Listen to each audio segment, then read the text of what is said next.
ಪ್ರೀತಿಯ ವಿದ್ಯಾರ್ಥಿಗಳೇ, welcome to ಅಕ್ಕಾಯಸ್ academy. ನಾನಿವತ್ತು ನಿಮಗೆ ಮೆಂಟರ್ಶಿಪ್ ಪ್ರೋಗ್ರಾಮ್ಗಳನ್ನು ಲಾಂಚ್ ಮಾಡ್ತಾ ಇದ್ದೀವಿ ಕಡೆಯಿಂದ under the guidance of Dhananjaya Ramachandra. ಆ ಧನಂಜಯ ರಾಮಚಂದ್ರ ನಾನೇ. So under the guidance of myself ನಾವು 2 ಮೆಂಟರ್ಶಿಪ್ ಪ್ರೋಗ್ರಾಮ್ಗಳನ್ನು ಲಾಂಚ್ ಮಾಡ್ತಾ ಬರ್ತಾ ಇದ್ದೀವಿ. One is for GS, another one is for Kannada literature, Kannada ಸಾಹಿತ್ಯ. ಈ 2 ವೆರಿ ಇಂಪಾರ್ಟೆಂಟ್ ಆಸ್ಪೆಕ್ಟ್ಸ್. ಅದಕ್ಕೋಸ್ಕರ ಈ ಎರಡರ ಪ್ರಿಪರೇಷನ್ಗೋಸ್ಕರ we are launching the mentorship and test series program.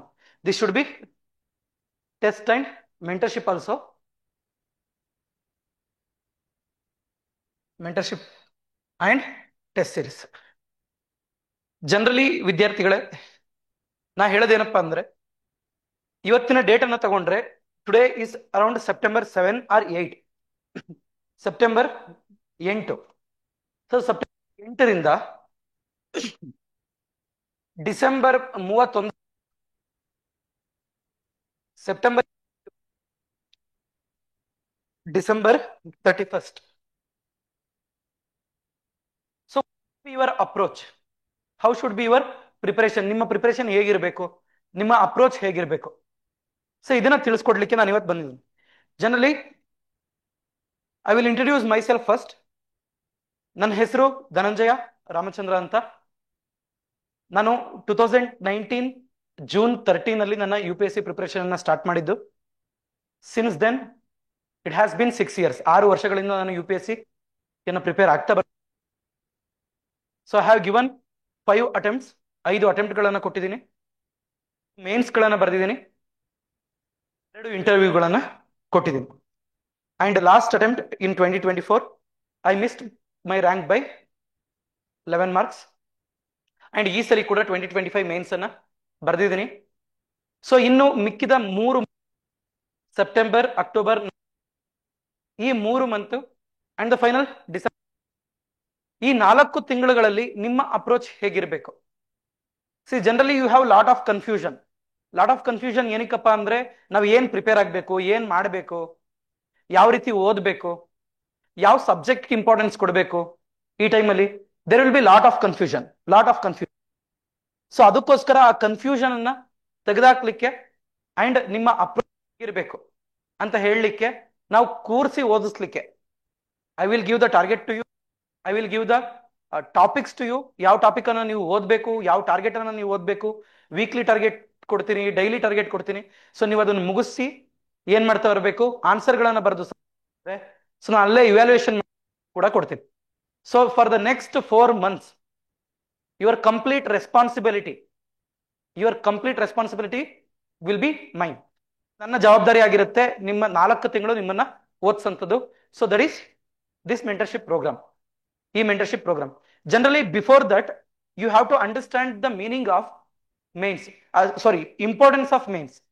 ಅಂದ್ರೆ ಮೇನ್ಸ್ ಸಹ ಒಂದು ಎಕ್ಸಾಮ್ದು ಇಂಪಾರ್ಟೆನ್ಸ್ ಅನ್ನ ನೀವು ಅರ್ಥ ಮಾಡ್ಕೋಬೇಕು. ಸೊ ಏನಪ್ಪ ಮೇನ್ಸು ಅಂತ ಎಲ್ಲರೂ ಹೇಳ್ತಾ ಬರ್ತಾರೆ. So why is that? ಅದು ಏನಕ್ಕೆ ಇಂಪಾರ್ಟೆಂಟ್ ಮೇನ್ಸ್ ಅನ್ನುವಂತ ಎಕ್ಸಾಮ್? ಸಿ ಜನರಲಿ ನಾವೇನ್ ಮಾಡ್ತಾ ಬರ್ತೀವಿ, after completion of the degree we straightly start in to the UPSC preparation, ಅಥವಾ ಯಾವ್ದಾದ್ರು ಒಂದು ಜಾಬ್ ಮಾಡ್ಕೊಬಂದು ನಾವು UPSC ಪ್ರಿಪರೇಷನ್ ಸ್ಟಾರ್ಟ್ ಮಾಡ್ತೀವಿ. ಸೊ ಏನೋ ಒಂದು ಮಾಡ್ಕೊಬಂದು ನಾವು UPSC ಪ್ರಿಪರೇಷನ್ ಸ್ಟಾರ್ಟ್ ಮಾಡಿದ ತಕ್ಷಣ ನಮ್ಮ 16 ವರ್ಷಗಳು ನಮ್ಮ ಪ್ರಿಪರೇಷನ್ ಯಾವ ರೀತಿ ಇರುತ್ತೆ ಅಂದ್ರೆ, ನಮ್ಮ preparation is more about factual. ನಾನು ಈ ಫ್ಯಾಕ್ಟ್ ನ ಓದ್ಕೋಬೇಕು, ಈ ಫ್ಯಾಕ್ಟ್ ಅನ್ನ ನೋಡ್ಕೋಬೇಕು, ನಮ್ಗೆ ಎಕ್ಸಾಮ್ ಮಾಡೆಲ್ ಅಲ್ಲಿ ಬರುವಂತ ಕ್ವಶನ್ಗಳು ಅವೇ. ಸೊ ಈ ರೀತಿ ನಮ್ಮ ಪ್ರಿಪರೇಷನ್ ಆಗಿ ನಮ್ಗೆ ಯಾವ ರೀತಿ ಆಗೋಗಿದೆ ಅಂದ್ರೆ, we have become part of this continuous loop. ಇದೊಂದು ಚಕ್ರದಲ್ಲಿ ನಾವು ಸಿಗಾಕಬಿಟ್ಟಿದೀವಿ.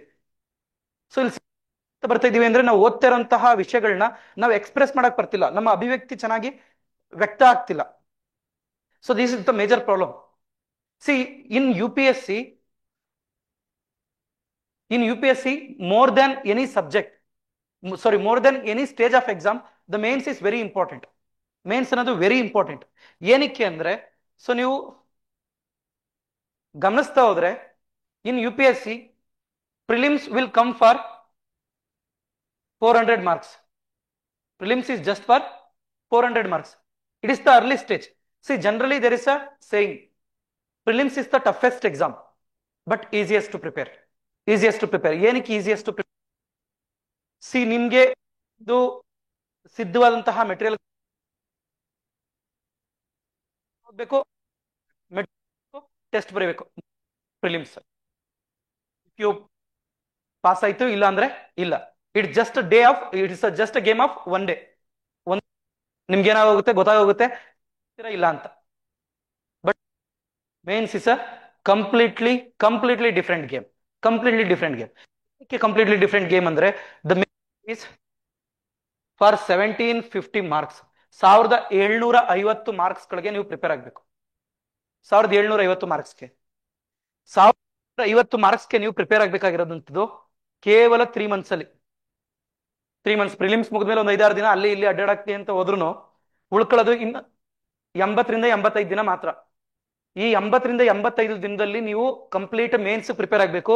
1750 ಮಾರ್ಕ್ಸ್ ಪ್ರಿಪೇರ್ ಆಗಬೇಕು. ಹತ್ತತ್ರ 17 ಸಬ್ಜೆಕ್ಟ್ ಗಳಿಗೆ ನೀವು ಪ್ರಿಪೇರ್ ಆಗಬೇಕು. 17 ಸಬ್ಜೆಕ್ಟ್, 17 ಡಿಫ್ರೆಂಟ್ ಸಬ್ಜೆಕ್ಟ್. ಈ 17 ಸಬ್ಜೆಕ್ಟ್ ಜೊತೆಗೆ ಒಂದು ದೊಡ್ಡಮ ಇದೆ, ದಟ್ ಈಸ್ ಆಪ್ಷನಲ್.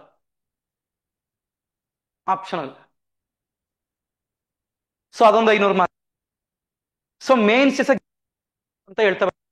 ಅಂದ್ರೆ ಸಿಕ್ಕಾಬಟ್ಟೆ ವೇರಿಯೇಬಲ್ಸ್ ಇದೆ, ಸಿಕ್ಕಾಬಟ್ಟೆ ವೇರಿಯೇಬಲ್ಸ್. ಒಂದು SL ಚೆನ್ನಾಗಿ ಬಂತ, ಆಪ್ಷನಲ್ ಚೆನ್ನಾಗಿ ಬರದೇ ಇರ್ಬೋದು. GS 1 ಅಲ್ಲಿ ಚೆನ್ನಾಗಿ ಬಂತ, GS 2 ಚೆನ್ನಾಗಿ ಬರದೇ ಇರ್ಬೋದು. ಹೋದ ವರ್ಷ ನಂದು ಆಪ್ಷನಲ್ 270 ಬಂದಿರ್ಬೋದು, ಈ ವರ್ಷ ನಂದು 220 ಬಂದಿರ್ಬೋದು. ದೇರ್ ಆರ್ ನಂದು ಒಂದು ವರ್ಷ ನಂದು ಫಸ್ಟ್ ಅಟೆಂಪ್ಟ್ SS ಸ್ಕೋರ್ ಬಂದು 131, but the second attempt it was 81. ಅದಾದ್ಮೇಲೆ ಥರ್ಡ್ ಅಟೆಂಪ್ಟ್ ಇಟ್ ವಾಸ್ 78. 2 ವರ್ಷ ನಾನು ಕೇವಲ SI ಇಂದ ಹೊರಗಡೆ ಇದ್ದೀನಿ, ಬೇರೆದ್ರಲ್ಲಿ ಒಳ್ಳೆ ಸ್ಕೋರ್ ಬಂದಿದ್ರು. So this is how it is a game of variables mains ಅಲ್ಲಿ. ಅಂಡ್ ಈ ಮೇನ್ಸ್ ಅನ್ನ ಪ್ರಿಪೇರ್ ಆಗ್ಬೇಕು ಅಂದ್ರೆ the real game of UPSC starts here. Real UPSC C ಇದನ್ನ ನೀವು ಪ್ರಿಪೇರ್ ಆಗ್ಬೇಕು ಅಂದ್ರೆ ಪ್ರಿಲಿಮ್ಸ್ ಕ್ಲಿಯರ್ ಆಗ್ಬಿಡ್ಲಿ ಆಮೇಲೆ ನಾನು ನೋಡ್ಕೊತೀನಿ ಅಂದ್ರೆ ಆಗಲ್ಲ. ಅದು ಅಟ್ ಎನಿ ಕಾಸ್ಟ್ ಆಗಲ್ಲ. ನನ್ನ ಪ್ರಿಲಿಮ್ಸ್ ಕ್ಲಿಯರ್ ಆಗ್ಬಿಡ್ಲಿ ಆಮೇಲೆ ನಾನು ಮಾಡ್ಕೊಬಿಡ್ತೀನಿ, ಮೇನ್ಸ್ ಮಾಡ್ಕೊಬಿಡ್ಬೋದು. It is never. ಏನಕ್ಕೆ ಅಂದ್ರೆ ನಾನು ತುಂಬಾ ಜನ ಸ್ಟೂಡೆಂಟ್ಸ್ಗಳನ್ನ ನೋಡಿದೀನಿ ಬರೀತಾ ಇರುವಂತವ್ರು. Even myself first attempt ಅಲ್ಲಿ ನಾನು ಅನುಭವಿಸಿದಂತಹ ಕಷ್ಟ ಇದೆಯಲ್ಲ, ಇಟ್ ಇಸ್ ಒಂದು ರೀತಿ ನರಕ ಇದ್ದಂಗಿರುತ್ತೆ. ಫಸ್ಟ್ ಅಟೆಂಪ್ಟ್ ನಾನು ಏನೂ ಪ್ರಿಪೇರ್ ಆಗದೆ ಮೇನ್ಸ್ಗೆ ಹೋದ್ರೆ ಯುದ್ಧ ಕಾಲೇ ಶಸ್ತ್ರಾಭ್ಯಾಸ ಅಂತಾರಲ್ಲ ಆ ರೀತಿ. ನಾ ಏನೂ ಪ್ರಿಪೇರ್ ಆಗದೆ ಮೇನ್ಸ್ಗೆ ಹೋದ್ರೆ ಫಸ್ಟ್ ಅಟೆಂಪ್ಟ್ ಏನಾಗ್ತಾ ಬರುತ್ತೆ, ಭಯ ಇರುತ್ತೆ. ಸರ್ ನನಗೆ ಎಸ್ಸೆ ಬರೆಯಕ್ಕಾಗ್ತಿಲ್ಲ, ಸರ್ ನನಗೆ GS 1 ಕರೆಕ್ಟ್ ಆಗಿ ಬರ್ತಿಲ್ಲ, ನನಗೆ 50-60 ಮಾರ್ಕ್ಸ್ ಬರ್ತೈತೆ, ನನಗೆ ಆನ್ಸರ್ ರೈಟಿಂಗ್ ಅಂದ್ರೆ ಬೇಸಿಕ್ ಗೊತ್ತಿಲ್ಲ. ಸೊ ಇವೆಲ್ಲ ನಮ್ಗೆ ಹಲವಾರು ಪ್ರಾಬ್ಲಮ್ಗಳಿರ್ತವೆ. ಈ ಎಲ್ಲಾ ಪ್ರಾಬ್ಲಮ್ಗಳನ್ನು ಇದನ್ನ ಮಾಡ್ಕೊಂಡು ಏನು ಇಂಪಾರ್ಟೆಂಟ್ ಕೊಡ್ಕೊಂಡು ನಾನು ಇಂಪ್ರೂವ್ ಮಾಡ್ಕೊಂಡು ಒಂದೊಂದೇ ಸಬ್ಜೆಕ್ಟ್ ಮಾಡೋಣ ಅಂದ್ರೆ ಟೈಮ್ ಇಲ್ಲ. ನನಗೆ ಈ ಎಲ್ಲಾನು ಮಾಡ್ಕೊಂಡು ಬರಿತಾ ಇದೀನಿ ಅಂದ್ರೆ ಪೇಪರ್ ಕಂಪ್ಲೀಟ್ ಆಗ್ತಿಲ್ಲ. ಪೇಪರ್ ಕಂಪ್ಲೀಟ್ ಆಗ್ತಿದೆ ಅಂದ್ರೆ ಆ ಪೇಪರ್ ಕ್ವಾಲಿಟಿ ಚೆನ್ನಾಗಿ ಬರ್ತಿಲ್ಲ, ಆನ್ಸರ್ ಕ್ವಾಲಿಟಿ ಚೆನ್ನಾಗಿ ಬರ್ತಿಲ್ಲ. See this is the very minute things that matters in the mains. Very minute things, ಅತಿ ಕಡಿಮೆ ವಿಷಯಗಳು ಅಂತ ನಾವು ಯಾವ್ದನ್ನ ನೆಗ್ಲೆಕ್ಟ್ ಮಾಡ್ತೀವಿ ಆ ವಿಷಯಗಳೇ ನಮ್ಗೆ ಮ್ಯಾಟರ್ ಆಗಂತದ್ದು. ನಂದು ಫಸ್ಟ್ ಮೇನ್ಸ್ ಎಕ್ಸ್ಪೀರಿಯನ್ಸ್ ನ ನಿಮ್ಗೆ ಹೇಳ್ತೀನಿ. ಫಸ್ಟ್ ಮೇನ್ಸ್ ನಂದು ಫಸ್ಟ್ ಅಟೆಂಪ್ಟ್ ಅಲ್ಲಿ ಪ್ರಿಲಿಮ್ಸ್ ಕ್ಲಿಯರ್ ಆಯ್ತು. ಫಸ್ಟ್ ಅಟೆಂಪ್ಟ್ ಪ್ರಿಲಿಮ್ಸ್ ಕ್ಲಿಯರ್ ಆದಕ್ಕೆ ನಾನು ಸಿಕ್ಕಾಬಟ್ಟೆ ಕಷ್ಟಪಟ್ಟಿದ್ದೀನಿ. ಹಂಗಿದ್ದು ಕೂಡ ನಾನು ಪಾಸ್ ಆಗಿರೋದು ಅಳುಕ್ ಬುಳುಕ್ ಅಂತ ನಾನು ಹೇಳ್ತೇನೆ. ಏನಕ್ಕೆ ನಾ ಹಾನೆಸ್ಟ್ ಆಗಿ ಹೇಳ್ತೀನಿ, ನಂದು ಫಸ್ಟ್ ಅಟೆಂಪ್ಟ್ ಪಾಸ್ ಆಗುತ್ತೆ ಅನ್ನೋ ನಂಬಿಕೆ ಇರಲಿಲ್ಲ. ಬಟ್ ಅಷ್ಟು ಟ್ರೈ ಮಾಡಿದ್ರು ಕೂಡ ನನಗೆ ನಂಬಿಕೆ ಇರಲಿಲ್ಲ. Because prelims is the toughest exam.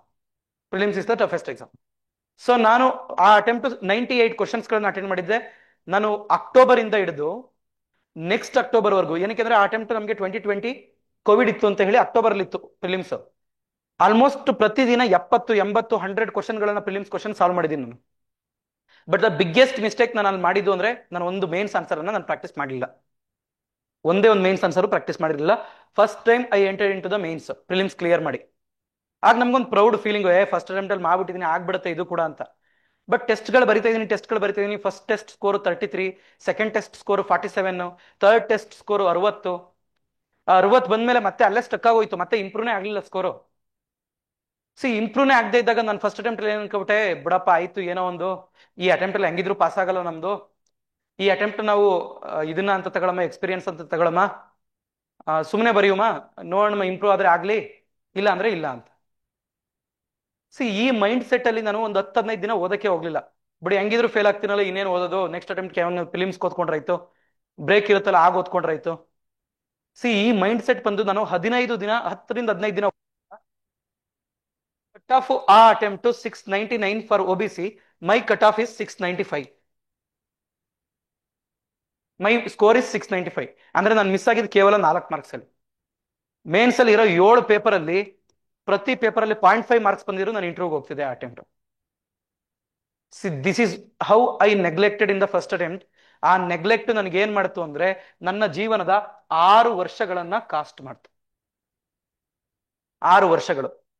ಒಂದು ಪಂಚವಾರ್ಷಿಕ ಯೋಜನೆ ಆದ್ಮೇಲೆ ಇನ್ನೊಂದು ಪಂಚವಾರ್ಷಿಕ ಯೋಜನೆ ಅಂತ ನಾ ಇಲ್ಲೇ ಇದ್ದೀನಿ. ಸೊ ಈ ರೀತಿ 6 ವರ್ಷಗಳು ಎಫರ್ಟ್ ಮೇಲೆ ಎಫರ್ಟ್, ರಾಂಗ್ ಮಿಸ್ಟೇಕ್ ಮೇಲೆ mistake.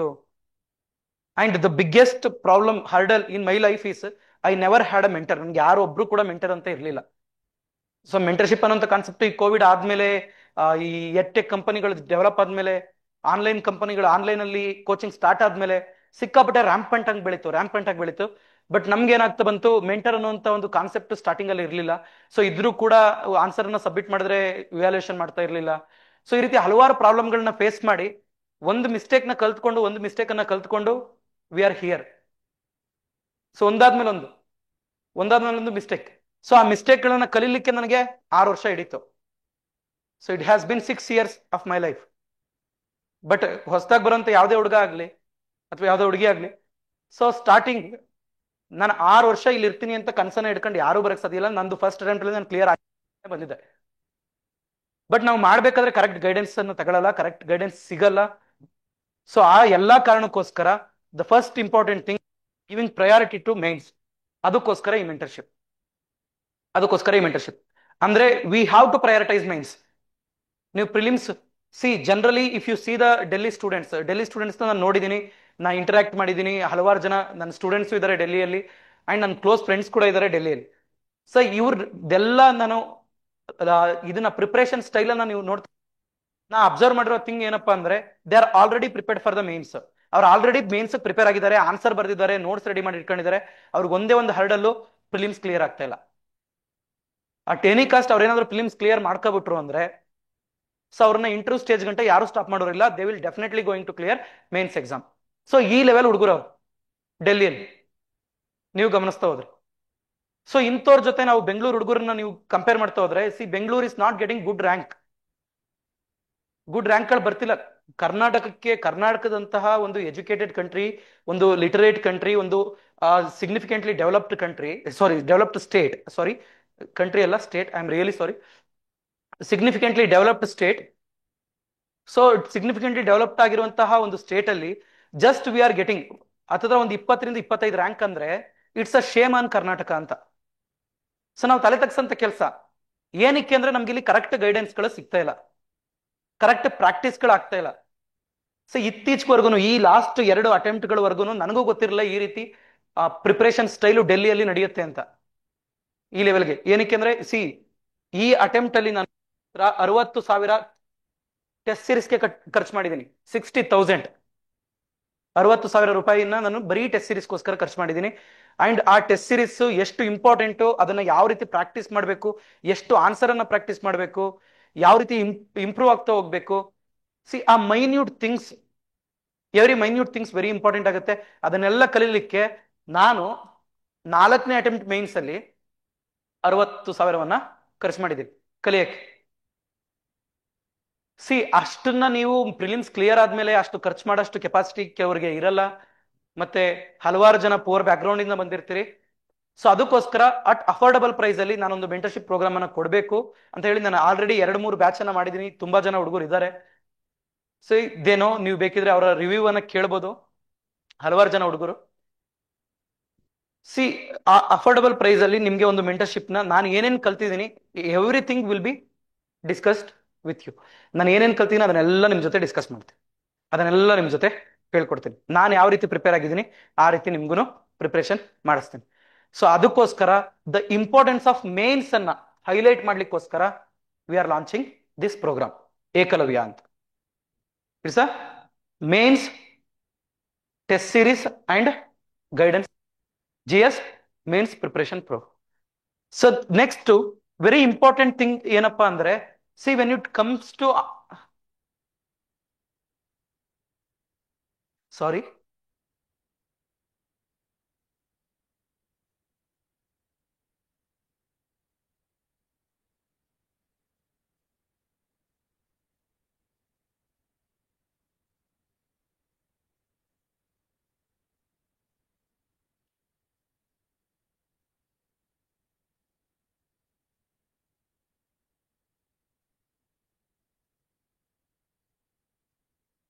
see next very important thing is answer writing. See why answer writing is very important ಅಂತ. ಆನ್ಸರ್ ರೈಟಿಂಗ್ ಏನಕ್ಕೆ ಇಂಪಾರ್ಟೆಂಟ್ ಅಂದ್ರೆ ಸಿಂಪಲ್ ಕ್ಯಾಲ್ಕುಲೇಷನ್ ನೋಡಿ ನೀವು, ವೆರಿ ಸಿಂಪಲ್ ಕ್ಯಾಲ್ಕುಲೇಷನ್.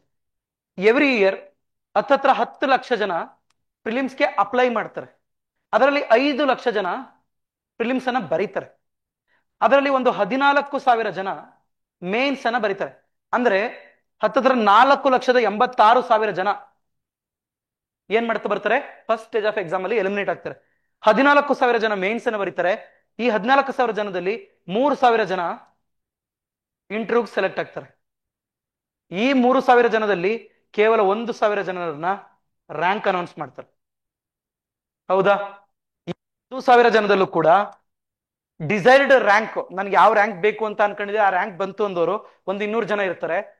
ಇಲ್ಲ ನನ್ನ ಅಟೆಂಪ್ಟ್ಗಳು ಮುಗಿದುವಪ್ಪ, ನನ್ಗೆ ಸಾಕು, ಇನ್ಮೇಲೆ ನಾನು ಪ್ರಿಪರೇಷನ್ ಮಾಡಕ್ಕಾಗಲ್ಲ ಅನ್ನೋರು ಒಂದು 200 ಜನ ಇರ್ತಾರೆ. ಸೊ ಒಂದು 400 ಜನ ಸೊ ಔಟ್ ಆದ್ರು ಅಂತ. ಇನ್ನು ಮಿಕ್ಕಿದ 600 ಜನ ಮತ್ತೆ ಬರೀತಾರೆ ಎಕ್ಸಾಮ್ನ. 600 ಪೀಪಲ್ ರ್ಯಾಂಕ್ ಬಂದಿರಂತವ್ರು ಮತ್ತೆ ಬರೀತಾರೆ ಎಕ್ಸಾಮ್. 2,000 ಜನ ಇಂಟರ್ವ್ಯೂಗೆ ಹೋಗಿರೋರು ಮತ್ತೆ ಬರೀತಾರೆ ಎಕ್ಸಾಮ್ನ. ಮತ್ತೆ ಆಲ್ರೆಡಿ ಒಂದು ಮೇನ್ಸ್ ಬರ್ದು ಎಕ್ಸ್ಪೀರಿಯನ್ಸ್ ಇರಂತವನು 11,000 ಜನ ಮತ್ತೆ ಬರೀತಾರೆ ಎಕ್ಸಾಮ್ನ. ಮತ್ತೆ ಆಲ್ರೆಡಿ ಹಲವಾರು ಫಿಲಿಮ್ಸ್ ಕೊಟ್ಟಿರೋರು ಎಷ್ಟು ಜನ ಇರ್ತಾರೆ. ನೀವು ಕಾಂಪೀಟ್ ಮಾಡ್ತಾ ಇರೋಂಥದ್ದು ಇಂಥವ್ರ ಜೊತೆ. ಸೊ ಪ್ರತಿಯೊಬ್ಬ ಯಾರು ಫಸ್ಟ್ ಅಟೆಂಪ್ಟ್ ಬರಿತಾ ಇರ್ತಾನೆ ಅವ್ನು ಕಾಂಪೀಟ್ ಮಾಡೋದು ಇಂಥವ್ರ ಜೊತೆ. ಈ ಮೇನ್ ಇರೋರು ಅಷ್ಟೇ, ನೀವು ಕಾಂಪೀಟ್ ಮಾಡೋದು ಈ ಎಲೈಟ್ ಕ್ಲಬ್ ಅಲ್ಲಿ. ಅಂದ್ರೆ ಅವ್ನಿಗೆ ಆಲ್ರೆಡಿ ಮೇನ್ಸ್ ಗೇಮ್ ಗೊತ್ತು, ಅದನ್ನ ಕ್ಲಿಯರ್ ಮಾಡೋಷ್ಟು ಕೆಪಾಸಿಟಿ, ಆ ಕೆಪಾಸಿಟಿಯಿಂದ ಅವ್ನು ಕ್ಲಿಯರ್ ಮಾಡಿ ಆಲ್ರೆಡಿ ಇಂಟರ್ವ್ಯೂಗೆ ಹೋಗವ್ರೆ, ಇಂಟರ್ವ್ಯೂ ಇಂದ ರ್ಯಾಂಕ್ ತಗೊಂಡವ್ರೆ. ಬಟ್ ನನ್ನ ರ್ಯಾಂಕ್ ಇಂಪ್ರೂವ್ಮೆಂಟ್ಗೋಸ್ಕರ ಐ ಆಮ್ ಟ್ರೈಯಿಂಗ್ ಅಗೇನ್, ನಾ ಮತ್ತೆ ಟ್ರೈ ಮಾಡ್ತಾ ಇದ್ದೀನಿ. ಸೊ ಜೊತೆ ನೀವು ಕಾಂಪೀಟ್ ಮಾಡ್ತಾ ಇರ್ಬೇಕಾದ್ರೆ ನಿನ್ನ ಆನ್ಸರ್ ರೈಟಿಂಗು ಸಬ್ಮಿಸಿವ್ ಲೆವೆಲ್ ಅಲ್ಲಿ ಇದ್ರೆ ಆಗತ್ತಾ? So only remedy to answer writing is practice. ನಿಂದು ಇಂಪ್ರೂವ್ ಆಗ್ಬೇಕು ಅಂದ್ರೆ ನೀನು ಏನು ಮಾಡ್ಬೇಕಾಗಿಲ್ಲ, ಆನ್ಸರ್ ರೈಟಿಂಗ್ ಪ್ರಾಕ್ಟೀಸ್ ಮಾಡ್ಬೇಕು, ಡೈಲಿ ಪ್ರಾಕ್ಟೀಸ್ ಮಾಡ್ಬೇಕು. ಅದನ್ನ ಈ ಅಟೆಂಪ್ಟ್ ಅಲ್ಲಿ ನಾನು ಕಲ್ತ್ಕೊಂಡಿದ್ದು ಅದೇ. ಯಾಕಂದ್ರೆ ಫಸ್ಟ್ ಅಟೆಂಪ್ಟ್ ಇಂದ ನಾವು ಆನ್ಸರ್ ರೈಟಿಂಗ್ ಪ್ರಾಕ್ಟೀಸ್ ಮಾಡಿಲ್ಲ. ಅದಕ್ಕೋಸ್ಕರ ನಾವು 6 ವರ್ಷ ನಮ್ಮ ಜೀವನವನ್ನ ಇಲ್ಲಿ ಸ್ಟಕ್ ಮಾಡೋದು. But answer writing is very important. ಏನಕ್ಕೆ ಅಂದ್ರೆ ನಿಮ್ಮ ಕಾಂಪಿಟೇಷನ್ ಇಷ್ಟ ಐತೆ. ಈ ಕಾಂಪಿಟೇಟರ್ಸ್ ಜೊತೆ ನೀವು ಕಾಂಪೀಟ್ ಮಾಡ್ಬೇಕಂದ್ರೆ ನೀವು ಅದೇ ಲೆವೆಲ್ ಪ್ರಾಕ್ಟೀಸ್ ಮಾಡಬೇಕು. ಆ ಲೆವೆಲ್ ಪ್ರಾಕ್ಟೀಸ್ ಮಾಡಬೇಕು ಅಂತಾನೆ ಸೆಕೆಂಡ್ ಇಂಪಾರ್ಟೆಂಟ್ ಥಿಂಗ್ ನನ್ನ ಮೆಂಟರ್ಶಿಪ್ ಅಲ್ಲಿ ನಾನು ಮಾಡ್ತಾ ಇರೋಂಥದ್ದು answer writing skill. Answer writing daily ನಿಮ್ಗೆ 2 ಕ್ವಶನ್ ಕೊಡ್ತೀನಿ. ಆ 2 ಕ್ವಶನ್ ಅನ್ನ ತಗೊಳ್ಳಿ, ಆನ್ಸರ್ ಬರೀರಿ, ಸಬ್ಮಿಟ್ ಮಾಡಿ. ಟೆಲಿಗ್ರಾಮ್ ಅಲ್ಲಿ ಆನ್ಲೈನ್ ಆದ್ರೂ ಮಾಡಿ, ಆಫ್ಲೈನ್ ಆದ್ರೂ ಮಾಡಿ, ನಾನು ಅಲ್ಲೇ ಇವ್ಯಾಲ್ಯೂಯೇಷನ್ ಮಾಡ್ಕೊಡ್ತೀನಿ. ಸೊ ಆದಷ್ಟು ಬೇಗ ನಿಮ್ಗೆ ಇವ್ಯಾಲ್ಯೂಯೇಷನ್ ಮಾಡ್ಕೊಡ್ತೀನಿ. ಸಾಧ್ಯ ಆದ್ರೆ ಅವತ್ತೇ ಇವ್ಯಾಲ್ಯೂಯೇಷನ್ ಮಾಡ್ಲಿಕ್ಕೆ ಟ್ರೈ ಮಾಡ್ತೀನಿ. ಇಲ್ಲ ಅಂದ್ರೆ ಒಂದ್ ದಿನ ಡಿಲೇ ಆಗ್ಬೋದು ಅಷ್ಟೇ. ಸೊ ಟೈಮ್ಲಿ ಇವ್ಯಾಲ್ಯೂಯೇಷನ್, ಆದಷ್ಟು ಬೇಗ ನಿಮ್ಗೆ ಇವ್ಯಾಲ್ಯೂಯೇಷನ್ ಮಾಡಿ ನಾನು ಕೊಡ್ತೀನಿ. ಅಲ್ಲೇ ನಿಮ್ಗೆ ಫೀಡ್ಬ್ಯಾಕ್ ಹೇಳ್ತೀನಿ. ನಿಮ್ಮ ಆನ್ಸರ್ ಅಷ್ಟು ಕಳಪೆ ಇದ್ರೆ ನಾನು ಕರೆಸಿ ಮಾತಾಡ್ತೀನಿ ಯಾವ ರೀತಿ ಮಾಡ್ಬೇಕು ಅಂತ. ಕಂಪ್ಲೀಟ್ ನಿಮ್ಮ ಆನ್ಸರ್ ರೈಟಿಂಗು ಈ 90 ದಿನದ ಪ್ರೋಗ್ರಾಮ್ ಅಲ್ಲಿ ನಿಮ್ಗೆ ಮೇನ್ಸ್ ಫಿಯರ್ ಹೋಗ್ಬೇಕು, ಮತ್ತೆ ಅದಾದ್ಮೇಲೆ ಆನ್ಸರ್ ರೈಟಿಂಗ್ ಫಿಯರ್ ಹೋಗ್ಬೇಕು, ಭಯ ಹೋಗ್ಬೇಕದು. ಈ 90 ದಿನ ನಾನು ಮೇನ್ಸ್ ಪ್ರಿಪೇರ್ ಆಗ್ತಾ ಇದೀನಿ ಅನ್ಕಂಡೆ ಪ್ರಿಪೇರ್ ಆಗ್ಬೇಕು. ಅದು ಡಿಸೆಂಬರ್ 15ಕ್ಕೆ ಮುಗೀತದೆ ಪ್ರೋಗ್ರಾಮ್. ಡಿಸೆಂಬರ್ 15ಕ್ಕೆ ಮುಗಿದ ತಕ್ಷಣ ಡಿಸೆಂಬರ್ 16ರಿಂದ ನೀವು ಪ್ರಿಲಿಮ್ಸ್ ಬುಕ್ ಹಿಡ್ಕೊಂಡು ಕುತ್ಕೊಂಡ್ರೆ 6 ತಿಂಗಳು ನೀವು ಆನ್ಸರ್ ರೈಟಿಂಗ್ ಬರೆಯಲ್ಲ, ಪ್ರಾಕ್ಟೀಸ್ ಮಾಡಲ್ಲ. ಸೊ ನಿಮ್ಗೆ ಆಲ್ರೆಡಿ ಏನಾಗಿರ್ಬೇಕು, ಈ 3 ತಿಂಗಳು ನಾನು ಆಲ್ರೆಡಿ ಮೇನ್ಸ್ ಪ್ರಿಪೇರ್ ಆಗಿದ್ದೀನಿ ಅನ್ನೋ ತಲೆಯಲ್ಲಿ ಇರಬೇಕು. ನಾನು ಆಲ್ರೆಡಿ ಒಂದು ಫಸ್ಟ್ ಮೇನ್ಸ್ ಬರ್ದಿದ್ದೀನಿ ಅನ್ನೋ ಲೆವೆಲ್ಗೆ, ಆ ಲೆವೆಲ್ಗೆ ಇಂಪಾರ್ಟೆಂಟ್ ಥಿಂಗ್ ಅನ್ನ ನಾನು ಮಾಡ್ತಿರೋದು. ನೆಕ್ಸ್ಟ್ ಅದಾದ್ಮೇಲೆ so the third important thing in this program is mains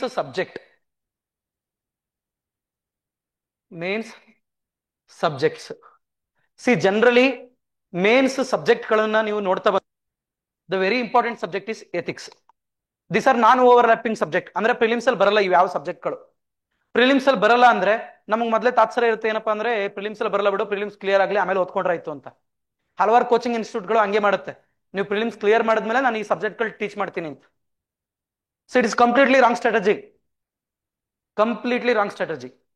C ethics 250 marks ಬರುತ್ತೆ.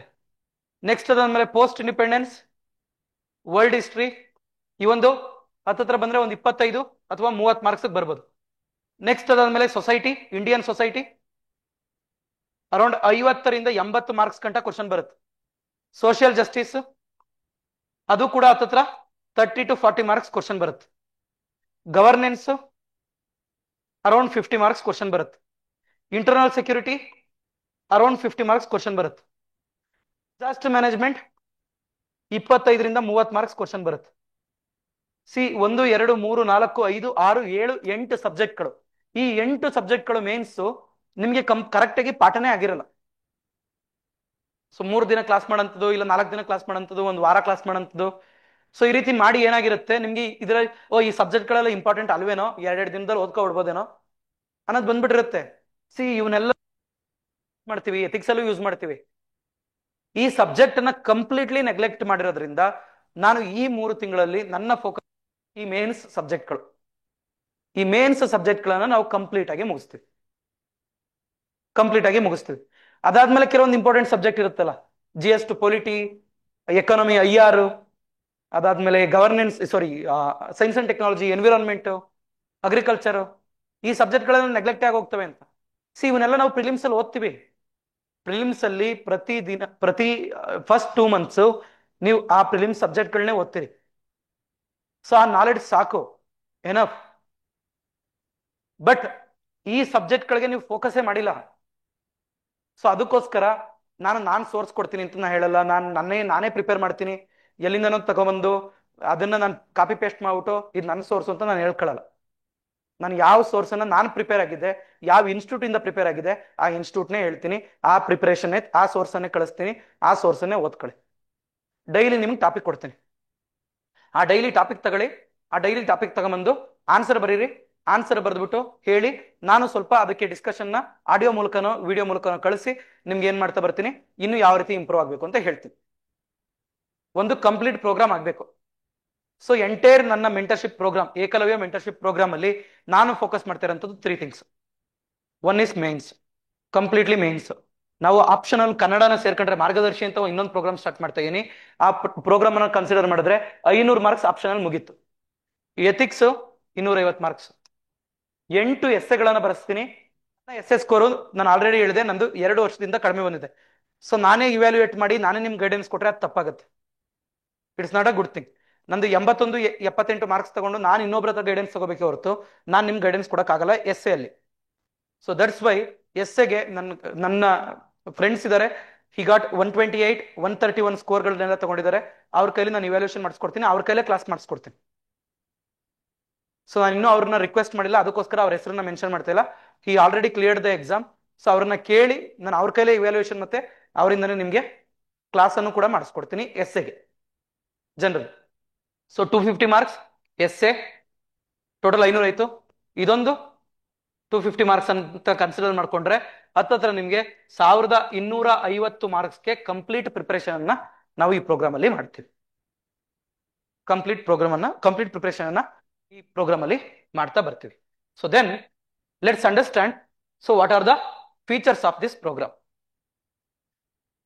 ಏನೇನ್ ಫೀಚರ್ಸ್ ಗಳನ್ನ ಇಟ್ಟಿದೀವಿ ಅಂತ ಅಂಡರ್ಸ್ಟ್ಯಾಂಡ್ ಮಾಡ್ಕೊಳ್ತಾ ಹೋಗೋಣ. ಫಸ್ಟ್,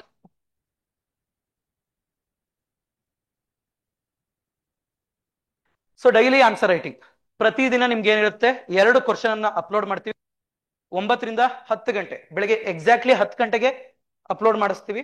ಸೊ ಸ್ವಲ್ಪ ಟೈಮ್ ಆ ಕಡೆ ಈ ಕಡೆ ಆಗ್ಬೋದು, but every day there will be 2 questions upload ಮಾಡ್ತೀವಿ. ಸೊ ನೀವು ಒಂದು ಆನ್ಸರ್ ರೈಟಿಂಗ್ ಬುಕ್ಲೆಟ್ ಅನ್ನು ತಗೊಂಡು ಅದರಲ್ಲಿ ಬರೆದು ನೀವೇನ್ ಮಾಡ್ಬೇಕು, ಆ ಗ್ರೂಪ್ ಅಲ್ಲಿ ಸಬ್ಮಿಟ್ ಮಾಡ್ಬೇಕು. ಸೊ ಡೈಲಿ 2 ಕ್ವಶನ್ ನಾನು ಟಾಪಿಕ್ ಅನ್ನ ಹೇಳಿರ್ತೀನಿ, ಆ ಟಾಪಿಕ್ ಬೇಸ್ಡ್ ಮೇಲೆ ಇರುತ್ತೆ. ಆ ಟಾಪಿಕ್ ಬೇಸ್ಡ್ ಮೇಲೆ 2 ಕ್ವಶನ್ ಅನ್ನ ಕೊಡ್ತಾ ಬರ್ತೀನಿ. ಆ 2 ಕ್ವಶನ್ ನೀವು ತಗೋಬೇಕು, ಅಪ್ಲೋಡ್ ಮಾಡ್ಬೇಕು, ಆನ್ಸರ್ ಬರಿಬೇಕು, ಅಪ್ಲೋಡ್ ಮಾಡ್ಬೇಕು.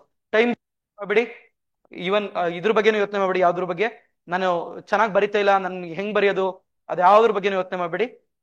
So just right. ನಾನು ಹೇಳೋದು ಏನಪ್ಪಾ ಅಂದ್ರೆ, C answer writing is a skill. ಆ ಸ್ಕಿಲ್ ಯಾವ ರೀತಿ ಅಂದ್ರೆ ನಾನು ಪ್ರಾಕ್ಟೀಸ್ ಮಾಡಿ ಪರ್ಫೆಕ್ಟ್ ಆಗ್ಬೇಕೆ ಹೊರತು ನಾನು ಹಂಗೆ ಕುತ್ಕೊಂಡು ಯೋಚನೆ ಮಾಡೋಣ ಬಂದ್ಬಿಡುತ್ತೆ, ಅದು ಬರ್ಲಿಕ್ಕೆ ಸಾಧ್ಯನೇ ಇಲ್ಲ. ನೀವು ಪ್ರಾಕ್ಟೀಸ್ ಮಾಡಬೇಕು ಪ್ರತಿದಿನ. ಒಂದು 20 ದಿನ ರಾಂಗ್ ಆಗ್ಲಿ, ನಾನು ಪ್ರತಿದಿನ ಈ ಮಿಸ್ಟೇಕ್ ಮತ್ತೆ ಮಾಡಬೇಡ ಅಂತ ಬರಿತೀನಿ, ಒಂದು 20 ಮಿಸ್ಟೇಕ್ಗಳನ್ನ. ಆ ಮಿಸ್ಟೇಕ್ ನೀವು ಮತ್ತೆ ಮಾಡಬೇಡಿ. ಒಂದೊಂದು ದಿನ ಒಂದೊಂದು ಮಿಸ್ಟೇಕ್ ಕಲ್ತ್ಕೊಂಡ್ರೆ 21ನೇ ದಿನಕ್ಕೆ ನಿಮ್ಮ ಆನ್ಸರ್ ಪರ್ಫೆಕ್ಟ್ ಆಗುತ್ತೆ. ಇದು importance of answer writing. So ಪ್ರತಿದಿನ 2 ಕ್ವಶನ್ ಅಂದ್ರೆ 90 ದಿನದಲ್ಲಿ ಇನ್ಕ್ಲೂಡಿಂಗ್ ಟೆಸ್ಟ್ ಹತ್ತಿರ ನೀವು ಹಲವಾರು ಅರೌಂಡ್ 250+ ಆನ್ಸರ್ ಗಳನ್ನ ಬರೀತೀರಿ ಇನ್ 3 months. So regular test discussion ಇರುತ್ತೆ, ಅಂದ್ರೆ ಸೆಕ್ಷನಲ್ ಟೆಸ್ಟ್ಗಳಿದೆ. ಟೆಸ್ಟ್ಗಳನ್ನ ನಾವು ಸಬ್ಜೆಕ್ಟ್ ಸ್ಪೆಸಿಫಿಕ್ ಇಟ್ಟಿದೀವಿ, ಅಂದ್ರೆ ಈ ಸಬ್ಜೆಕ್ಟ್ಗೆ ಎಷ್ಟು ದಿನ ಬೇಕು. ಈಗ ಫಾರ್ ಎಕ್ಸಾಂಪಲ್ ಪೋಸ್ಟ್ ಇಂಡಿಪೆಂಡೆನ್ಸ್ಗೆ ಒಂದು 5 ದಿನ ಸಾಕು, ಎಥಿಕ್ಸ್ಗೆ 15 ದಿನ 20 ದಿನ ಬೇಕು. ಸೊ ಈ ರೀತಿ ಫ್ಲೆಕ್ಸಿಬಲ್ ಆಗಿ ಸಬ್ಜೆಕ್ಟ್ ಸ್ಪೆಸಿಫಿಕ್ ಟೆಸ್ಟ್ಗಳನ್ನ ಇಟ್ಟಿದೀವಿ. ಆ ಟೆಸ್ಟ್ ಡಿಸ್ಕಷನ್ ಇರುತ್ತೆ, ಕಾಂಪ್ರಹೆನ್ಸಿವ್ ಸಬ್ಜೆಕ್ಟ್ ವೈಸ್ ಟೆಸ್ಟ್ ಇರುತ್ತೆ, ಮತ್ತೆ 8 ಎಸ್ಸೆಗಳಿರುತ್ತೆ ನಿಮ್ಗೆ, 8 ಎಸ್ಸೆ ಟೆಸ್ಟ್. ಅದಾದ್ಮೇಲೆ proper strategy and analysis for target 26. ಈ ಪ್ರೋಗ್ರಾಮ್ 15ಕ್ಕೆ ಮುಗ್ದೋಗಲ್ಲ, ಈ ಪ್ರೋಗ್ರಾಮ್ ಅದಾದ್ಮೇಲೂ ಕಂಟಿನ್ಯೂ ಆಗುತ್ತೆ ಫಾರ್ ಪ್ರಿಲಿಮ್ಸ್ ಪ್ರೋಗ್ರಾಮ್. ಡಿಸೆಂಬರ್ 16 ಆದ್ಮೇಲೂ ಕೂಡ ನೀವು ಯಾವ ರೀತಿ ಪ್ರಿಪೇರ್ ಆಗಬೇಕು, ಯಾವ ರೀತಿ ಓದ್ಬೇಕು, ಸೊ ಅದ್ರ ಬೇಸ್ ಮೇಲೆ timely evaluation and doubt clearing session. So ಅವತ್ತೇ ಇವ್ಯಾಲ್ಯೂಯೇಷನ್ ಮಾಡ್ಕೊಡ್ಲಿಕ್ಕೆ ನಾನು ಟ್ರೈ ಮಾಡ್ತೀನಿ ಅಂತ ಆಗ್ಲೇ ಹೇಳಿದ್ದೀನಿ. ಸೊ ಅದಾದ್ಮೇಲೂ ಕೂಡ ನಿಮ್ಗೆ ಏನೇ ಡೌಟ್ಗಳಿದ್ರು ನಾನು ಕ್ಲಿಯರ್ ಮಾಡ್ಕೊಡ್ತೀನಿ.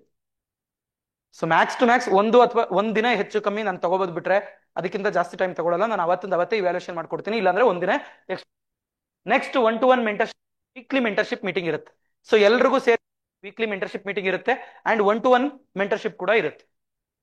ಸೊ ನಿಮ್ಗೆ ಯಾವಾಗ ಡೌಟ್ ಇದ್ರೂ ಕೂಡ you can come and contact me. ನೀವು ಬಂದು ಮೀಟ್ ಮಾಡಿ ನಿಮ್ಮ ಡೌಟ್ ಅನ್ನ ಕ್ಲಿಯರ್ ಮಾಡ್ಕೊಳ್ತಾ ಹೋಗ್ಬೋದು. ನೆಕ್ಸ್ಟ್ ಅದಾದ್ಮೇಲೆ ವ್ಯಾಲ್ಯೂ ಅಡಿಷನ್ ಸಜೆಷನ್ ಇರುತ್ತೆ, ಅಂದ್ರೆ ವ್ಯಾಲ್ಯೂ ಫ್ಯಾಕ್ಟ್ಸ್, ಡೇಟಾ, ಕಮಿಟಿ, ಜಡ್ಜ್ಮೆಂಟ್ಗಳು ಇವನ್ನೆಲ್ಲ ಯಾವ ರೀತಿ ಯೂಸ್ ಮಾಡಬೇಕು ಅದ್ರ ಬಗ್ಗೆ ನಾನು ಸಜೆಷನ್ ಕೊಡ್ತಾ ಬರ್ತೀನಿ. And finally there will be one good friend, that is me. See ನನ್ನ ಮೆಂಟರ್ಶಿಪ್ ಅಲ್ಲಿ ನಾನು ಹೇಳಂತದ್ದು ಇಷ್ಟೇ. So when you enter in to the class room, I am a mentor, you are a student. But class room ಮುಗಿದ್ಮೇಲೆ ನಮಗೂ ನಿಮಗೂ ಏನು ವ್ಯತ್ಯಾಸ ಇಲ್ಲ. We are just a friends who are preparing for the UPSC, who are travelling in the same boat. ಒಂದೇ ಜರ್ನಿಯನ್ನ ಒಂದೇ boat ಅಲ್ಲಿ ನಾವು ಟ್ರಾವೆಲ್ ಮಾಡ್ತಾ ಇದೀವಿ. So we are just a friends. ನನಗೂ ನಿಮ್ಗೂ ಮ್ಯಾಕ್ಸ್ ಟು ಮ್ಯಾಕ್ಸ್ ಏನಪ್ಪ ಗ್ಯಾಪ್ ಇರ್ಬೋದು ಅಂದ್ರೆ ಒಂದು 6 ತಿಂಗಳು ಗ್ಯಾಪ್ ಇರ್ಬೋದು ಅಷ್ಟೇ. ಏನ್ 6 ತಿಂಗಳು ಗ್ಯಾಪು? ಆ 6 ತಿಂಗಳು ನೀವು ಕಷ್ಟಪಟ್ಟು ಕುತ್ಕೊಂಡು ಓದ್ಬಿಟ್ರೆ ನನ್ನಷ್ಟೇ ನಾಲೆಡ್ಜಬಲ್ ನೀವು ಆಗ್ತೀರಿ, ನನ್ನಷ್ಟೇ ಹಾರ್ಡ್ ವರ್ಕ್ ಅನ್ನ ನೀವು ಮಾಡ್ತೀರಿ. ಸೊ ನಾನು ಬೇರೆಯವ್ರ ರೀತಿ ನಾನು ನಿಮ್ಮನ್ನ ಕ್ಲಿಯರ್ ಮಾಡಿಸ್ಬಿಡ್ತೀನಿ, 100% ನೀವು ಕ್ಲಿಯರ್ ಆಗ್ತೀರಿ, ನೀವು ಅಧಿಕಾರಿ ಆಗೇ ಆಗ್ತೀರಾ, ನೀವು ಅಧಿಕಾರಿ ಆಗ್ಬೇಕಾದ್ರೆ ನಾನು ಫಾಲೋ ಮಾಡ್ಲೇಬೇಕು ನಾ ಹೇಳಲ್ಲ. ನಾ ಹೇಳೋದು, ನಾನು ಹಾನೆಸ್ಟ್ ಎಫರ್ಟ್ ಅನ್ನ ಕೊಟ್ಟಿದ್ದೀನಿ UPSC ಎಕ್ಸಾಮ್ಗೆ since from my first attempt. June 13 ನಾನು ಹೈದರಾಬಾದ್ಗೆ ಹೋಗಿ ಸ್ಟಾರ್ಟ್ ಮಾಡಿದ್ದು ಜೂನ್ 1ಕ್ಕೆ. ಜೂನ್ 1ರಿಂದ ಹಿಡಿದು ಇವತ್ವರೆಗೂ ಕೂಡ ರೆಸ್ಟ್ಲೆಸ್ ಆಗಿ I have been giving my honest effort, consistent effort ನಾನು ಮಾಡ್ತಾನೆ ಇದ್ದೀನಿ. ಆ ಎಫರ್ಟ್ ಅನ್ನ ನಿಮ್ಮಲ್ಲಿ ನಾನು ತರಿಸ್ತೀನಿ. So that will give you result, that will definitely give you result. So ನಾನೇನೋ ಮಾಟಮಂತ್ರ ಮಾಡಿ, ನಾನೇನೋ ಪವಾಡ ಮಾಡಿ ನಿಮ್ ಕೈಲಿ ರ್ಯಾಂಕ್ ಅನ್ನು ತರಿಸ್ತೀನಿ, ಅದು ನನ್ನ ಕೈಲಿ ಆಗಲ್ಲ. ಯಾಕಂದ್ರೆ ನನಗೆ ಇನ್ನೂ ರ್ಯಾಂಕ್ ಬಂದಿಲ್ಲ, ಅದಂತೂ guarantee. So what I am doing here is my effort. So what I learn from my mistake, ನನ್ನ ತಪ್ಪುಗಳಿಂದ ಏನೇನು ನಾನು ಕಲ್ತ್ಕೊಂಡೆ ಮತ್ತೆ ನಾನು ಹೆಂಗೆ ಇಂಪ್ರೂವ್ ಆಗ್ತಾ ಬಂದೆ, ಇದನ್ನ ನಾನು ನಿಮ್ಗೆ ಹೇಳ್ಕೊಡ್ತೀನಿ. ಅಂಡ್ ಪ್ರತಿದಿನ ನಿಮ್ಮನ್ನ ಹಾನೆಸ್ಟ್ ಆಗಿ ಎಫರ್ಟ್ ಹಾಕೋ ರೀತಿ ನಾನು ತಯಾರು ಮಾಡ್ತೀನಿ. So that is a good friend. So ಒಬ್ಬ ಫ್ರೆಂಡ್ ಆಗಿ ನಿಮ್ಗೆ ಯಾವ ರೀತಿ UPSC ಪ್ರಿಪರೇಷನ್ ಅಲ್ಲಿ ಓದ್ಬೇಕು ಅದನ್ನ ಹೇಳ್ಕೊಡ್ತೀನಿ. So this is Ekalavya test series. So ಇದಕ್ಕೆ ಫೀಸ್ ಬಂದು 15ನೇ ತಾರೀಕಿಂದ ಸ್ಟಾರ್ಟ್ ಆಗುತ್ತೆ.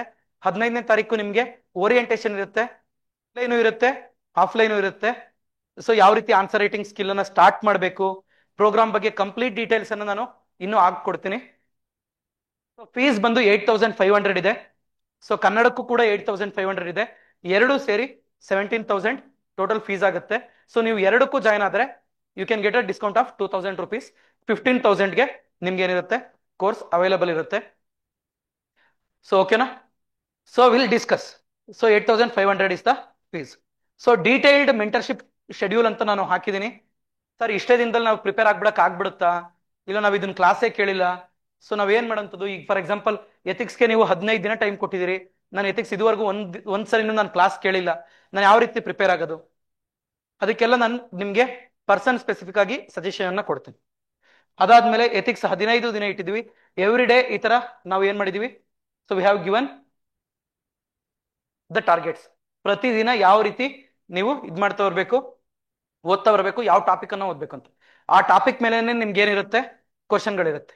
ಸೊ ನಿಮ್ಗೆ ಎಲ್ಲಿ ಕಷ್ಟ ಆಗ್ತಿದೆ ಅಥವಾ ನನಗೆ ಇಷ್ಟು ದಿನದಲ್ಲಿ ಮುಗ್ಸಕ್ ಆಗ್ತಿಲ್ಲ ಅಂದಾಗ 15 ದಿನ ಇನ್ನೂ ಗ್ಯಾಪ್ ಇದೆ, ಡಿಸೆಂಬರ್ 31 ವರ್ಗು ನಾವು ಎಕ್ಸ್ಟೆಂಡ್ ಮಾಡೋಣ.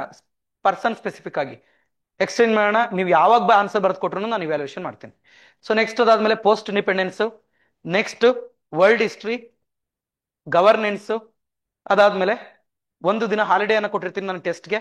Then Indian society, so social justice, next ಅದಾದ್ಮೇಲೆ ಇಂಟರ್ನಲ್ ಸೆಕ್ಯೂರಿಟಿ, ಡಿಸಾಸ್ಟರ್ ಮ್ಯಾನೇಜ್ಮೆಂಟ್. ಇದು ನನ್ನ ಟಾರ್ಗೆಟ್ ಇದ್ದಿದ್ದು, ಮಾಡಬೇಕು ಬೈ ಎಂಡ್ ಆಫ್ ನವೆಂಬರ್ ಅಂತ. ಬಟ್ ಆಕ್ಚುಲಿ ಏನಾಗ್ತಾ ಬರುತ್ತೆ, ನೀವು ಇದನ್ನೆಲ್ಲ ಮಾಡಿದ್ಮೇಲೆ ಸೊ ಕೆಲವೊಂದು ಮೇಜರ್ ಇಂಪಾರ್ಟೆಂಟ್ ಟಾಪಿಕ್ಸ್ಗಳು, ಪೊಲಿಟಿ, ಎಕಾನಮಿ, ಇವೆಲ್ಲ ಟಾಪಿಕ್ಗಳು ಮಿಸ್ ಆಗೋಗಿದೆ ಅಂತ ನಿಮಗೆ ಫೀಲ್ ಆಗಬಾರದು ಅಂತ ಹೇಳಿ ಇದನ್ನ ಆಡ್ ಮಾಡಿದೀನಿ. It is optional. ನೀವು ಬರಿತೀನಿ ಅಂದ್ರೆ ನಾನು ಅದನ್ನ ಇವ್ಯಾಲ್ಯೂಷನ್ ಮಾಡ್ಕೊಡ್ತೀನಿ. ನೀವು ಬರೆಯಲ್ಲ ಅಂದ್ರೆ ಪ್ರಿಲಿಮ್ಸ್ ಪ್ರಿಪೇರ್ ಆಗ್ತೀನಿ ಅಂದ್ರೆ that is also fine. So ಇದನ್ನ ನಾನು ಕೂಡ ರೆಗ್ಯುಲರ್ ಆಗಿ ಸೇಮ್ ಪ್ರೋಗ್ರಾಮೇ ಇರುತ್ತೆ. ಸೊ ಇವೆಲ್ಲ ತುಂಬಾ ಫಾಸ್ಟ್ ಆಗಿ ಮುಗಿಯುತ್ತೆ ಅಂತ ಅನ್ಸುತ್ತೆ. ನಾನೇ ಐಡೆಂಟಿಫೈ ಮಾಡ್ಕೊಡ್ತೀನಿ ಯಾವ್ಯಾವ್ದು ವೆರಿ ಇಂಪಾರ್ಟೆಂಟ್ ಟಾಪಿಕ್ಸ್ ಅಂತ. ಆ ಟಾಪಿಕ್ಸ್ ಗಳನ್ನ ಓದ್ಕೊಳ್ಳಿ. ಆ ಟಾಪಿಕ್ಸ್ ಮೇಲೆ ಕ್ವಶನ್ಸ್ ಗಳಿರುತ್ತೆ. So newspaper based, current affairs based ನಾನು ಟಾಪಿಕ್ ಕೊಡ್ತೀನಿ. ಸೊ ಅವನ್ನ ಓದ್ಕೊಂಡು ನೋಟ್ಸ್ ಮಾಡಿ ಇಟ್ಕೊಂಡಿರಿ. ಸೊ ಅದ್ರ ಮೇಲೆ ನಾವು ಕ್ವಶನ್ ಗಳನ್ನ ಹಾಕ್ತಿವಿ. ನೀವು ಆನ್ಸರ್ ಬರೆದಾಗ you will practise these also. So complete GS2 cover ಆಗುತ್ತೆ, ಕಂಪ್ಲೀಟ್ GS3 ಕವರ್ ಆಗುತ್ತೆ. GS1 ಅಲ್ಲಿ modern history, art and culture and geography, ಈ ಮೂರನ್ನ ನಾವು 2 ಫ್ಯಾಕ್ಚುಯಲ್ ಅಂತ ಹೇಳಿ ಸೊ ಇಲ್ಲಿ ಇನ್ಕ್ಲೂಡ್ ಮಾಡ್ಕೊಂಡಿಲ್ಲ. ಸೊ ನೀವು ಅದನ್ನು ಆನ್ಸರ್ ಬರಿತೀನಿ ಅಂದ್ರೆ ನೀವು ಆನ್ಸರ್ ಬರೆದು ತಗೊಂಬಂದು ಕೊಡ್ಬೋದು. So that is also fine. So ಅದು ಕೂಡ ಇನ್ಕ್ಲೂಡ್ ಆಗಿರುತ್ತೆ. ಸೊ ಸಿಲೆಬಸ್ ನೋಡಿ ಒಂದೊಂದು ದಿನದಲ್ಲಿ ಇಷ್ಟೆಲ್ಲ ಕವರ್ ಮಾಡ್ಬೇಕಲ್ಲಪ್ಪ ಅಂತ ಹೇಳಿ ಭಯ ಪಡಕ್ ಹೋಗ್ಬಿಡಿ. ಇಟ್ಸ್ ಫ್ಲೆಕ್ಸಿಬಲ್, ನಾವು ಫ್ಲೆಕ್ಸಿಬಲ್ ಮಾಡ. ಸೊ ಅದ್ರಲ್ಲಿ ಏನು ಸಮಸ್ಯೆ ಇಲ್ಲ. ಸೊ ಈ ರೀತಿ ಆಗುತ್ತೆ. So 90 days programme. ಪ್ರತಿದಿನ ನಿಮಗೆ 2 ಕ್ವಶನ್ ಅನ್ನ ಕೊಡ್ತೀವಿ, ಅದ್ರ ಆನ್ಸರ್ ಬರೀತೀರಾ. ಅದಾದ್ಮೇಲೆ ಆ ಸಬ್ಜೆಕ್ಟ್ಗೆ ಎಷ್ಟು ದಿನ ಬೇಕು ಅಷ್ಟು ಸಬ್ಜೆಕ್ಟ್ ಓದಿದ ನಂತರ ನಿಮ್ಗೆ ಟೆಸ್ಟ್ ಇರುತ್ತೆ. ಆ ಟೆಸ್ಟ್ ಅನ್ನ ಮುಗಿಸಿ ನೀವು ಟೆಸ್ಟ್ ಆಫ್ಲೈನ್ ಕೂಡ ಬರೀಬಹುದು, ಆನ್ಲೈನ್ ಕೂಡ ಬರೀಬಹುದು. ಅದಾದ್ಮೇಲೆ ವೀಕ್ಲಿ ಮೀಟಿಂಗು ಆಫ್ಲೈನ್ ಕೂಡ ಇರುತ್ತೆ, ಆನ್ಲೈನ್ ಕೂಡ ಇರುತ್ತೆ. So you can join. So the test starts from 15th September. So ಆದಷ್ಟು ಬೇಗ ಜಾಯಿನ್ ಆಗಿ. ಸೊ ನಾನು ಕಂಪ್ಲೀಟ್ ಆಗಿ ನಾನೇ ಫೋಕಸ್ ಮಾಡ್ತಾ ಇರೋದ್ರಿಂದ ಆದಷ್ಟು ಒಂದು 25-30 ಮೆಂಬರ್ಸ್ ಅನ್ನ ಮಾತ್ರ ಸೆಲೆಕ್ಟ್ ಮಾಡೋಣ ಅಂತ ಅನ್ಕೊಂಡಿದ್ದೀನಿ. So who are serious. So ನೀವು ಎಷ್ಟು ಬೇಗ ಜಾಯ್ನ್ ಆಗ್ತೀರಾ ಅಷ್ಟು ಬೇಗ ಒಳ್ಳೇದು. So the fees will be 8500. ಓಕೆನಾ? So this is about Ekalavya ಅಥವಾ GS ಮೆಂಟರ್ಶಿಪ್ ಪ್ರೋಗ್ರಾಮ್. ಅಂಡ್ ಇನ್ನೊಂದು ಸಪರೇಟ್ ವಿಡಿಯೋನ ಮಾಡ್ತೀನಿ ನಾನು ಅಬೌಟ್ ಮಾರ್ಗದರ್ಶಿ ಕನ್ನಡ. ಸೊ ನೀವು ಅದನ್ನ ನೋಡಿದ್ರೆ ಕನ್ನಡ ಲಿಟ್ರೇಚರ್ ಬಗ್ಗೆನೂ ಕೂಡ ನಿಮ್ಗೆ ಒಂದು ಐಡಿಯಾ ಸಿಗುತ್ತೆ. So okay, thank you very much.